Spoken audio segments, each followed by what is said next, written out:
ऐसी मान्यता है कि भगवान श्री कृष्ण के देह त्याग और यदुवंश के नष्ट होने के पीछे महाभारत की एक घटना है। यह घटना उस समय की है जब महाभारत का युद्ध अंतिम चरण में चल रहा था।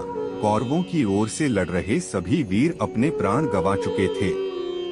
अब यह करीब करीब तय हो चुका था कि महाभारत के युद्ध में पांडव विजयी हो चुके हैं। यह बात दुर्योधन की माता गांधारी के पास भी पहुंची। गांधारी इस युद्ध में अपने 99 पुत्रों को खो चुकी थी और सिर्फ दुर्योधन ही बचा हुआ था।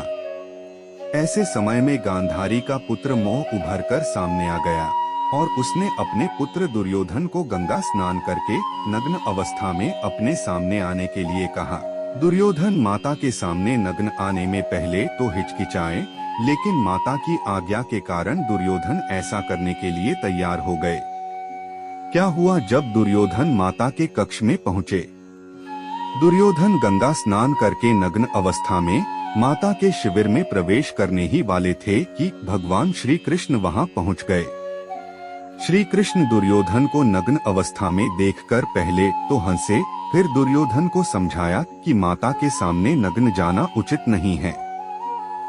श्री कृष्ण ने सलाह दिया कि कम से कम अपनी कमर में केले का पत्ता लपेट लो। दुर्योधन को श्री कृष्ण की यह बात ठीक लगी और केले का पत्ता लपेटकर वह माता के सामने पहुंच गए।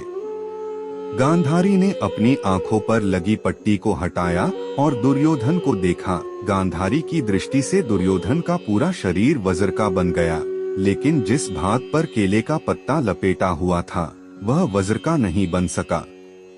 गांधारी ने जब यह पूछा कि किसने तुम्हें केले का पत्ता लपेटकर आने की सलाह दी, तो दुर्योधन ने श्री कृष्ण का नाम बताया। इससे गांधारी क्रोधित हो गई, क्योंकि वह समझ गई कि कृष्ण ने ऐसी चाल चली है जिससे उसका पुत्र अजेय नहीं हो पाया और उसकी भी मृत्यु हो जाएगी।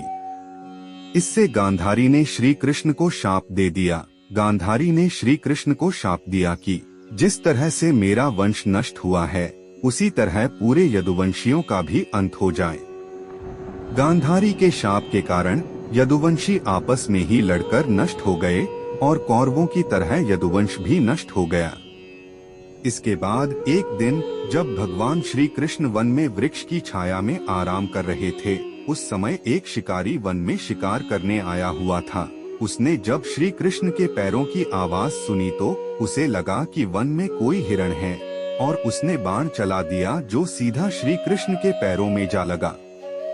माना जाता है कि यह शिकारी पूर्व जन्म में बाली था, जिसका वध भगवान श्री राम ने घात लगाकर किया। इस तरह पूर्व जन्म में किए बाली वध के कारण श्री कृष्ण को भी बाली की भांति बाणों से घायल होकर शरीर का त्याग कर दिया। वीडियो अच्छी लगी हो तो वीडियो को लाइक और चैनल को सब्सक्राइब जरूर करें।